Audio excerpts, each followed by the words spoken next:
I'd like to introduce our guest today with the Booth Writers Guild and another one of our meetings, online meetings, if you will, Nancy Plain. Nancy is a three-time winner of the Spur Award from the Western Writers of America. She's a winner of the Will Rogers Medallion Award, the Carter G. Woodson Honor Award. She's won a first place in children's nonfiction from the National Federation of Press Women. Two of her books have been cited as notable social studies trade books for young people. And in addition to writing Light on the Prairie, she has written widely on American history topics, including biographies of cowboy artist Charlie Russell, Frederick Remington, Chief Joseph. You've written about the French Revolution, some subjects in Italy, well-rounded. And so welcome to the Booth Writers Guild in our session today. Phil, it's great to be here. Thanks so much for asking me. It's going to be fun. Well, we'll try not to abuse you too much in this process. I don't know. At least I will speak for myself. I can't speak for Walter necessarily. We'll wait and see. Okay. First question I would have is why juvenile writing? How did you get into that? I love children's books. I raised three daughters, and some of my happiest times raising kids was reading out loud to them. And I love the simplicity and the clarity and the kind of poem-like aspect of children's books. And to this day, my favorite book, one of my very favorite books, is Charlotte's Web by E.B. White, which I actually reread quite often for style and its simplicity. So it's just something I'm drawn to, and it's a challenge to write in a short format. I think one of the things you and I have touched on briefly in past discussions has been the difference between young adult and children's books. There's kind of a tweener section in there, isn't there? There is, and that's a tough one because you really are betwixt and between.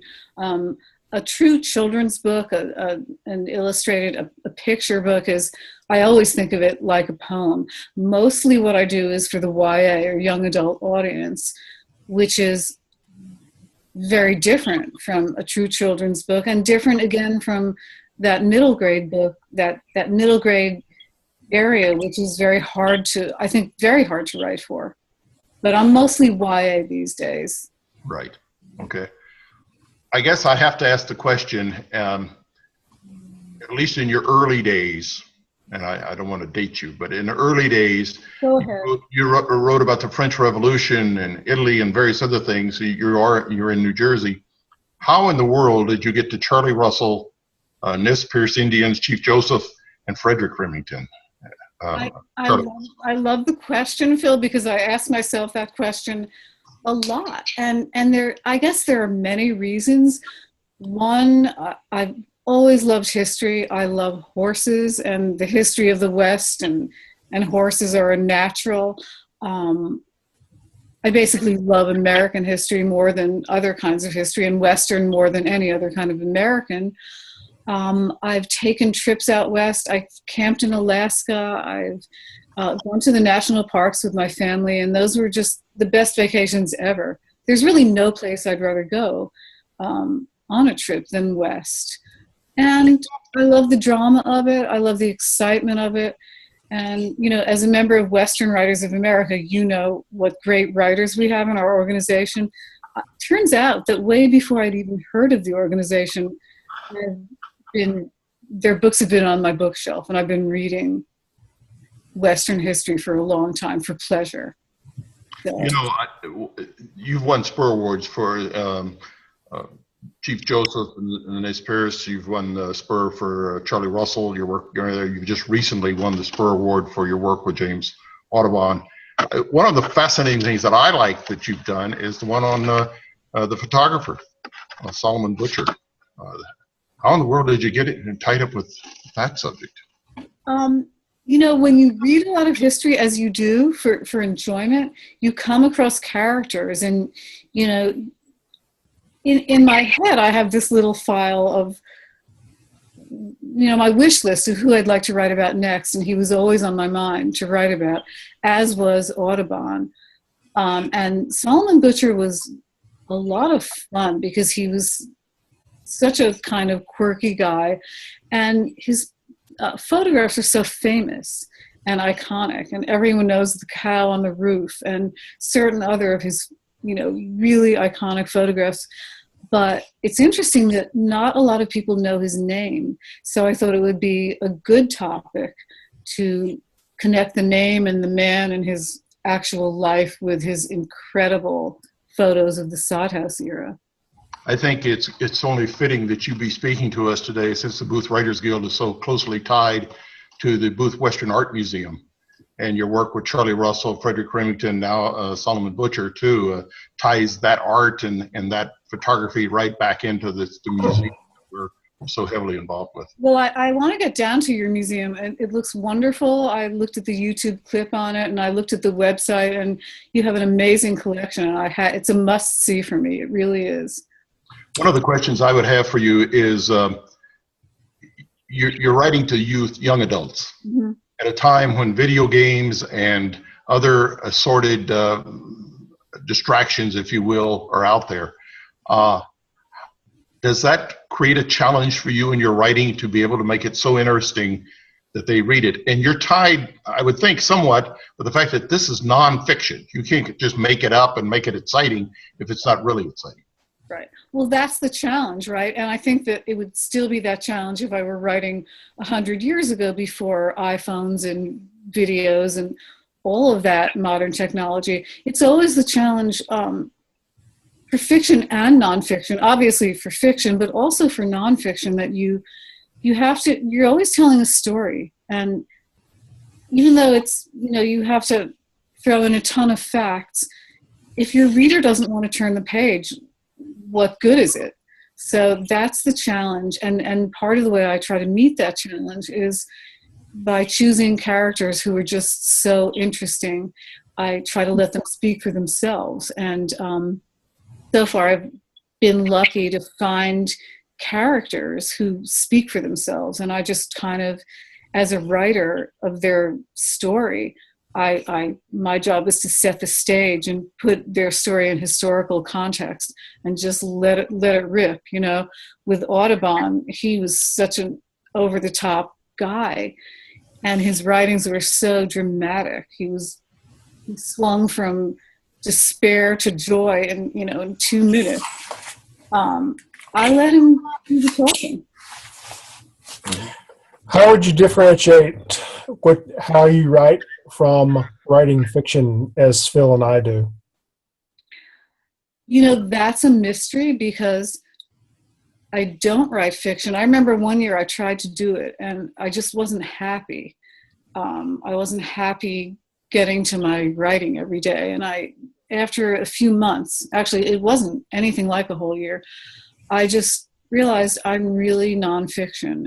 And that's what draws me to nonfiction is, I guess, the challenge of taking history and making it come alive. So you asked a hard question. I don't know if I can really answer it, because I'm only in that one world. Okay. Let me follow up with this. Who is the ideal reader that you're writing for?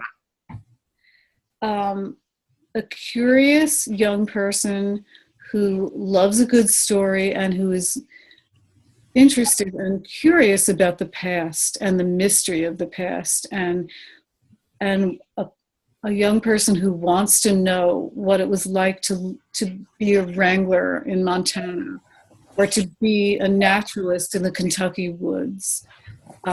Somebody who's curious. Okay. One last question from my side. How would you define the West?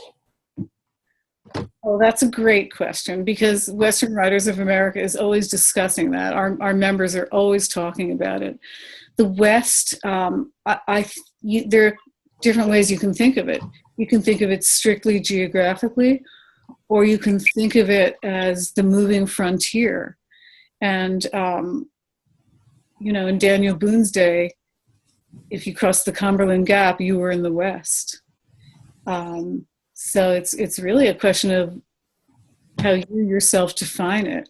And if I'm writing about Audubon, who went down the Ohio in a flatboat to Kentucky in 1808, I think of that as the frontier. You wouldn't call it the West nowadays, but you might have then. Do you read fiction? Oh, all the time. What problems do you run into? Because a fiction writer can make up dialogue, the interaction of discussion, the dialogue. You can't really do that unless you find something that's already been printed that I guess has been documented. Is that a problem when you write? Well, then I come back to the importance of those primary sources, the letters, the journals, the memoirs, which I love. Memoirs is one of my favorite genres to read, actually. You can't have conversation. You can't have dialogue. Mm-hmm. You don't want to make it up. In the old days, actually, they used to write biographies making up dialogue, but that's terrible. Yeah. But it's the way you fold it into the narrative, into the general narrative. Once in a blue moon, there is dialogue. When I was writing about Charlie Russell, when I was writing about Solomon Butcher, the pioneer photographer, he actually took down some dialogue, some interviews that he himself did with Nebraska pioneers, but those were very small snippets, so dialogue doesn't really come into it. Okay. Obviously, a lot of your subject matter has been what we would call the West, the frontier, whatever. There's a lot of characters out there. I'm assuming that you have a wealth of potential stories going forward for books. I hope so. I'm always usually 1 or 2 books ahead of myself, which is great because I don't think I'm ever going to run out of characters, as you say. There's just so much out there. It really, the only limiting factor is that you have to sleep at night. you have other obligations and you can't live forever. So given the number that are out there, how do you focus on 1 or 2? Charlie Russell was one of the first. Why? That was actually, I did a book actually for primary school age on George Catlin many years ago. That was my second book that I wrote. So I've done a Catlin and Remington, but I joined Western Writers of America in 2008 with my Charlie Russell book. Okay. Also, before I did that, I edited Libby Custer's memoirs, Boots and Saddles. I edited that for a young audience with sidelights, historical sidelights. So I forgot your question. Well, I'm just curious on how you focused on a particular subject, given the many that are out there, and that I mentioned Russell was one of the ones that I knew you personally were involved with. Because and you have a very interesting family history with Russell, which my grandfather cowboyed with the Russells. So. That's incredible. My dad was born in Montana, so. Wow. And you wish you could interview your grandfather about I wish, yeah. That would be fantastic. Yeah.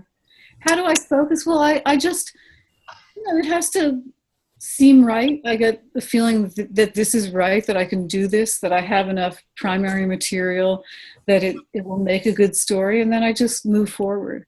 Usually I write a proposal, which is kind of a tedious thing to do, but you have to do it. And after the proposal is accepted, and if I have a contract, well, then I'm off and running because I have a deadline. I'm assuming that, and maybe I'm wrong, you correct me, you've received a tremendous amount of critical acclaim for your work, for your writing. It's excellent. I've read it. Thanks. What kind of feedback do you get from the young people that you're writing to? You obviously don't get people stop you on the street and say, I read your work, that's great. Yeah. What kind of personal feedback do you get other than maybe your own family? Kids will say they really like my book. They'll ask questions. They will sometimes communicate with me via my website. And, I suspect that sometimes they want help with reports, which is fine with me. I would have done the same thing. But, I get a lot of feedback also from parents who buy my books as gifts for their kids. And they'll say, for instance, with my Audubon book, that they'll say my son is a bird watcher, or, a variety of anecdotes. But I do get communication from kids on my website, which is a lot of fun. I really enjoy that, and I always enjoy answering it. What kind of what kind of advice would you give? I mean, because our membership in the Booth Writers Guild varies from people who want to be published, who have never been published, to people who are seasoned veterans that have written a tremendous amount. What kind of advice would you give someone who is wanting to get started in writing and what's other than read, what would you suggest? Well, other than read, you have to have a topic. If you're talking about nonfiction, Phil, you have to have a topic. Yeah, I think that's where we need to stay at this point. That's where Yeah, you have to have a topic that really calls to you, and you have to feel I want to commit a year to 2 years or more of my time to this. I love it. I really want to talk about it. And then in order to get your book accepted by a publisher, well, you should go to various publishers' websites and search far and wide for publishers who are publishing the kind of thing that you're interested in writing, so that if you're writing about the West, there's a wealth of publishers who really focus on the West. My own publisher, University of Nebraska Press, has a wonderful Western list. And if you look at their website, you'll see that they're doing all kinds of things on the West. And they, if you think your book, for instance, fits the University of Nebraska list, then you can contact them and get your proposal going. And, it's a big search that you have to do, basically. You have said that you take a topic and tell a story. Yeah. In fiction, there is generally, in the story arc, there is conflict resolution leading to the end of the story. How is your story arc built? Well, as a biographer, my story arc is pretty well mapped out, birth to death. But then, of course, that person, if you're writing a biography of someone, that person has to be very interesting and have done some pretty dramatic things. So your drama comes from the events in that person's life. And it's the same thing if sometimes I combine biography and history. Well, one book I loved researching was on Eleanor of Aquitaine, medieval queen. There was more drama in her life than you could imagine. So, and then, there are the dramatic scenes of all the way through, and death definitely is one of them. And I mean, you don't dwell on that, but it's basically the interesting life that provides the action. So what makes something interesting to a YA?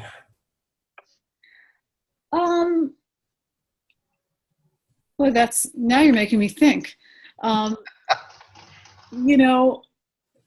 It's unpredictable, and there are all kinds, just the way there are all kinds of adults, there are all kinds of young adults, and some of them are not interested in history, but you actually try to make your biography not sound like history, but just sound like getting to know a person. And that gets me back to style. I try to write as much as I can, as much as possible, the way I talk. So if I'm telling you a story, that's the tone I want to set. And definitely I try to steer away from the academic, textbooky kind of tone. Okay. Do you have copies of your books that you can show us the covers of? Do, and let's see. Well, my Audubon book, if you can see. And he's my Frontier book, and we talked a lot about Solomon Butcher, the pioneer photographer. If you like that, can you see the cow on the roof, the photograph? Yes. That's people know that photograph. It's really iconic in American publications. And here's Chief Joseph. So we can see the title. There you go. Okay. All right, cool. Those are the three that you won the Spur Awards for? Yes, and last but not least, Phil's favorite subject is, can you see the title? Yes. Yes. How important is illustration to a young adult book? Well, that's one of the reasons I love to write about artists, not only because I love the art, because it really makes for a nice looking book. I love the fact that when I was writing about Charlie Russell, I could choose whatever painting I wanted for the next page, you know, to really show rather than tell, which is an old writer's saying that I'm sure you know. And the same with Audubon. And, you know, of course, his birds are so fabulous that the illustration was essential and a lot of fun. And the same with Solomon Butcher. His photographs, well, I had to choose from 3,000 or so photographs. So that was tough because they're all so great. Wow, yeah. In the 5 minutes or so that we have left, can you tell us what your writing regimen is like on a project, start to finish, daily kind of thing? Yeah, I mean, my regimen is simple. I just come down in the morning, make my coffee, which is as I was telling Phil, my favorite part of the day, and I get to it. And I try very hard not to answer the phone or have any distractions. And, you know, sometimes real life gets in the way of that. I mean, in good ways. I haven't been hewing to that schedule as much as I have in past years because I have a couple of grandchildren now. And so I snatch as much time as I can. But when I'm seriously writing against a deadline, it's morning through evening until I kind of turn off at around 10. But, you know, there's no real set in stone schedule. I do whatever I can. But I do like a whole day of writing. Do you have any rituals? I used to take my dog for a walk at around 1 p.m.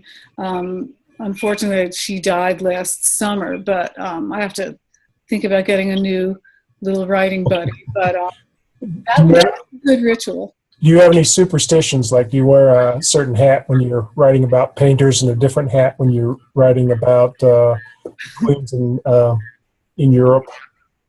No, but I love cheap pens. When you go to a hotel and they have pens, maybe I shouldn't admit this, but I always take a pen. Do you write by hand?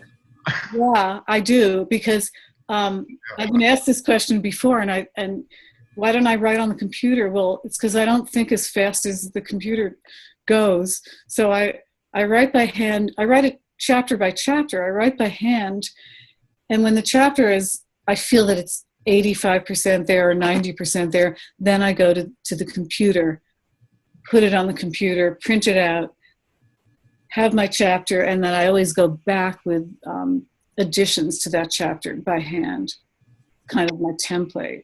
Question I would have, those cheap pens, that does it. Do you edit each chapter as you go through, or do you write the whole thing and then go back and edit? I edit as I go through. Okay. It's I like not to move on until I'm happy with what I have. I know a lot of writers write a first draft, you know, just put it out, and then they go back many times. But I'm much more. I always compare writing nonfiction to kind of building a stone wall. You know, you have to fit each stone into its place, and then you proceed. And then, of course, when I'm totally finished, then I go back and I read the whole thing many times. An outline? Do you make an outline that you work from, or you just start and let it flow? I make an outline. My outline is not a typical outline in outline form. I map out chapters, okay. And I have, you know, so pages and pages of notes, and I have a manila envelope, and I will take whatever, if I'm doing chapter 1, I will go through, you know, hundreds of pages of notes and take them out of my loose leaf notebook and put all the pages that have information relevant to chapter 1 in that envelope. One last question before Phil wraps us up. Sure. Do you ever find that your writing, you intended to go this way, but your writing takes you that way? I always, well, as a biographer, yes, I can answer that. I will always find things, sidetracks that I realized that I didn't know that I wanted to go down, but that I realized I should go down them because they're fun and interesting. And, so that's part of my revision process. Okay. I pretty much work chapter by chapter. Okay. Over to you, Phil. All right. Well, we thank you for being with us. Do you have your website? Did we get a card or something made up for that? I certainly did. And let me say this has been so much fun, and I'm really glad that you asked me. So here's my website. There you go. There you go. That's pretty easy. Let her talk. All right. This is it. I mean, this is my website. It was hold it up again and talk. Well, this is my website, and feel free to visit it. Okay. That's good enough. Thank you. Okay. Thank you, Nancy, for joining us. We appreciate you taking time out of your schedule, your busy schedule, I know it is, and for joining us. And come see the Booth Western Art Museum. I think you'll like it here in Cartersville, and we were worth your time. I think you'd enjoy, especially with your interest in art and photography and the like. Shoot, we could even get you in free. Yes, we could. Well, definitely. I was going to come anyway, Walter, but this is definitely on the top of my list of places to see. It looks wonderful. And it was great talking to you guys. Thank you.